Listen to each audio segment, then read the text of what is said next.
10,000ទៀតបានមើលណែបានហើយហុកហើយ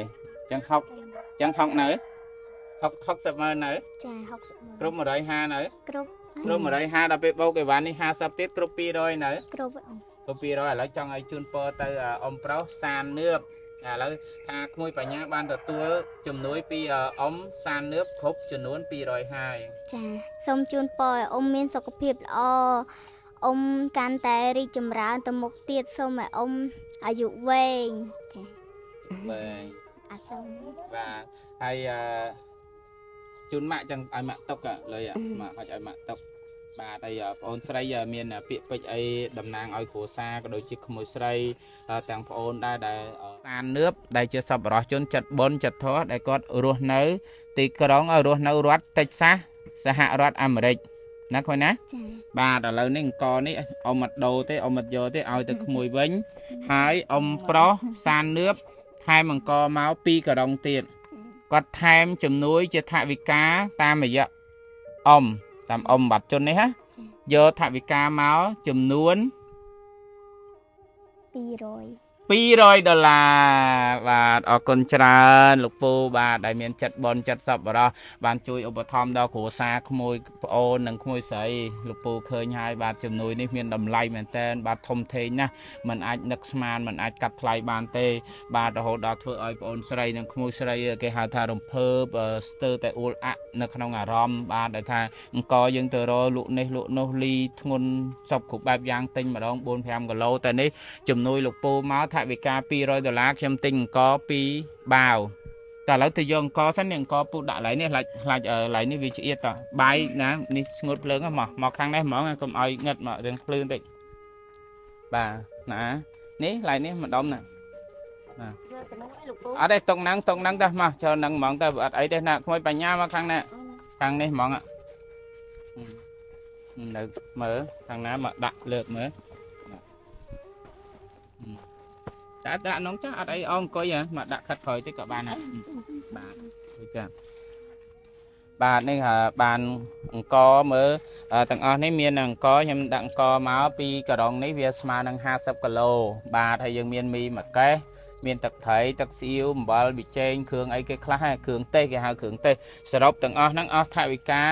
$50ណាឃើញណាចា$200ដក$50យកមកចំណាយនៅសល់ប៉ុន្មានទៀតក្មួយសល់$150អញ្ចឹង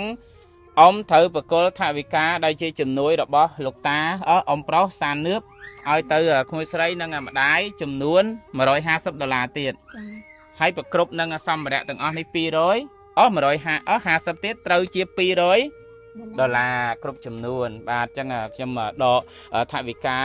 $150ស្មើនឹង$60,000ទៀតបូកនឹងសម្ភារៈទាំងអស់ដែលជាគ្រឿងបរិក្ខារទាំងអស់ដែលថវិកាចំណាយ50ទៀតបូកចូលគ្នាសរុបទាំងមុនទាំងក្រោយគឺ$200ដែលជាជំនួយចិត្តបុណ្យចិត្តធម៌របស់សប្បុរសជនគឺលោកពូសាននឿបបាទហើយនឹងសាច់ញាតិសប្បុរសជនរបស់គាត់ដែលជាអ្នករស់នៅទីក្រុងរស់នៅរដ្ឋតិចសាសសហរដ្ឋអាមេរិកដែលលោកពូបានផ្ដល់ជំនួយមកតាមរយៈខ្ញុំបាទសម្បត្តិជនដើម្បីពំនាំយកមកជួយឧបត្ថម្ភទៅដល់ក្មួយស្រីបញ្ញាហើយនឹងបងអូនស្រីដែលជាម្ដាយរបស់គាត់បាទទូក្មួយស្រីតិច200ច្រើនទេក្មួយច្រើនតែធ្លាប់មានលុយ200កាន់ណា$200អត់ដែរមានហ្នឹងច្រើនណាស់អត់ដែរនឹកស្មានទេណាចាហើយដល់ពេលឮថាអ៊ំប្រុសសាននឿបជួយឧបត្ថម្ភដល់ទៅ$200អញ្ចឹងមិនដែរអារម្មណ៍មានអារម្មណ៍ថាសុបាយចិត្តខ្លាំងហើយលុយហ្នឹងយកទៅធ្វើអីយកទៅឲ្យម៉ាក់ទុកទិញរបស់របរប្រើប្រាស់ហើយដោះស្រាយជីវភាពធ្វើអីក៏ដោយកែច្នៃឲ្យមានចំណូលដូចអ៊ំប្រាប់អញ្ចឹងណាធ្វើមិនក៏ដោយកែកុនថាធ្វើមិនដើម្បីឲ្យជីវភាពយើងបានល្អប្រសើរហើយនឹងទិញសម្ភារៈការរៀនសូត្ររបស់ក្មួយឲ្យបានគ្រប់គ្រាន់តស៊ូរៀនឲ្យបានជាប់ចំណាត់ថ្នាក់បកកែកាន់តែបកកែថែមទៀតណាឃើញណាចាបាទអញ្ចឹងអ៊ំពូមីលោកយាយលោកតាទាំងអស់គ្នាដែលនិយមទស្សនាខ្សែវីដេអូរបស់ខ្ញុំបាទសម្បត្តិជននៅក្នុង Channel YouTube សម្បត្តិជនចិត្តល្អបាទលោកពូសាននឿបបាទដែលជាសប្បុរសជនចិត្តបុណ្យចិត្តធម៌ដែលរស់នៅរដ្ឋតិចសាសសហរដ្ឋអាមេរិកបានផ្ដល់ជំនួយថវិកាមកតាមរយៈខ្ញុំ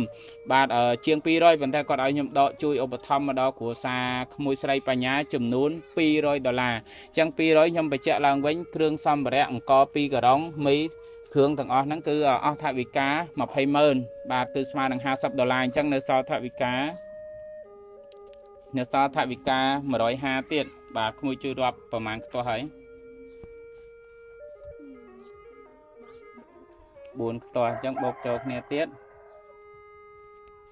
ហើយនឹង50,000ណា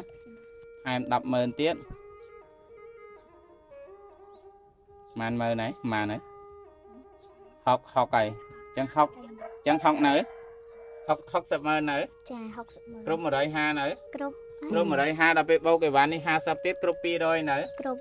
គ្រប់200ឥឡូវចង់ឲ្យជូនពរទៅអ៊ំប្រុសសាននឿបឥឡូវថាក្មួយបញ្ញាបានទទួលជំនួយពីអ៊ំសាននឿបគ្រប់ចំនួន200ហើយចាសូមជូនពរឲ្យអ៊ំមានសុខភាពល្អ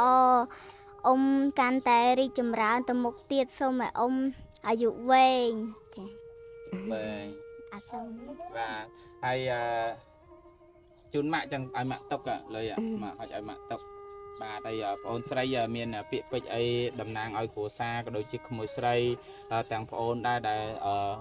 លោកពូសាននឿបដែលជាម្ចាស់ជំនួយបានជួយឧបត្ថម្ភមកដល់គ្រួសារបងអូនបាទចាខ្ញុំសូមអរគុណដល់ម្ចាស់ជំនួយដែលជួយនាងខ្ញុំហើយនឹងកូនឲ្យគាត់សុខភាពល្អហើយរស់ស៊ីមានបានតាណាមណាសុខសុវត្ថិភាពទាំងក្រុមគ្រួសារហើយជំងឺកាត់ទាំងប្រមាណកុំឲ្យមានអីឈឺស្កាត់អីដល់ក្រុមគ្រួសារគាត់ឲ្យគាត់រស់ស៊ីមានបានទៅមុខទៀតលោកពូចាបងអូនជូនពរប៉ុណ្ណឹងបាទចាបាទចឹងអ៊ំពូមីលោកយាយលោកតាជាទីគោរពជាទីរាប់អានបាទអ្នកដែលនិយមទស្សនាខ្សែវីដេអូនៅក្នុង Channel YouTube របស់ខ្ញុំបាទសម្បត្តិជនបាទខណៈនេះវត្តមានរបស់ខ្ញុំបាទហើយនឹងក្មួយស្រីក៏ដូចជាបងអូនស្រីបាទបានចូលមកដល់ទីបញ្ចប់ហើយខ្ញុំបាទតំណាងជួសមុខឲ្យអ្នកទាំងអស់គ្នាក៏សូមគោរពថ្លែងអំណរគុណនិងដឹងគុណដ៏ជ្រាលជ្រៅបំផុតចំពោះសន្តានចិត្តនិងទឹកចិត្តដ៏ធំធេងរបស់សប្បុរសជនម្ចាស់ជំនួយបាទគឺលោកពូសាននឿបបាទដែលជាសប្បុរសជនចិត្តបុណ្យចិត្តធម៌ដែលមាននៅព្រមវិហារធម៌សង្ឃហធម៌ចិត្តអាណិតសន្តោសប្រោះប្រណីជួយឧបត្ថម្ភមកដល់ក្មួយស្រីនេះជាការលើកទឹកចិត្តសម្រាប់ក្មួយដែលមានការលំបាកហើយដែលតស៊ូសិក្សារៀនសូត្រមានភាពចេះដឹងគេហៅថាមានចំណេះជំនាញហើយតស៊ូមិនបោះបង់ការតស៊ូគេថាព្យាយាមគង់បានសម្រេចណាឃើញណាដោយការបដូរផ្ដាច់និងការប្រឹងប្រែងមនុស្សយើងកើតមកគ្មានអ្នកណាចេះឯងគេសុទ្ធតែប្រឹងប្រែងបានគេចេះពូកំណាប់ឲ្យមួយទៀតណាបាទថ្ងៃហ្នឹងចាញ់កំណាប់រឿងច្រើនតពីមួយវគ្គទៅមួយវគ្គអ៊ំពូមីចឹងហើយខ្ញុំបាទក៏សូមអរគុណគោរពអរគុណនិងជូនពរជូនបន់ទៅដល់លោកពូសាននឿបនិងក្រុមគ្រួសារសាច់ញាតិលោកពូទាំងអស់បាទដែលជាម្ចាស់ជំនួយនេះអរគុណច្រើនសូមលោកពូប្រកបទៅដោយសុខភាពល្អបញ្ជនយឺនយូរធ្វើដំណើរទីចិត្តទីឆ្ងាយសុខសប្បាយសុខសុវត្ថិភាពហេងហេងក្មួយគោរពអរគុណណាលោកពូណាដែលមានចិត្តសប្បុរសជួយដល់តាមគ្រួសារផ្សេងដែលមានជីវភាពសោកសៅបាទសូមលោកពូទទួលនៅការគោរពរាប់អានអំពីក្មួយទាំងអស់គ្នាសូមលោកពូទទួលបាននូវសុខភាពល្អអាយុយឺនយូរប៉ងប្រាថ្នាយ៉ាងណាក៏សូមឲ្យបានសម្រេចដូចបំណងប៉ងប្រាថ្នា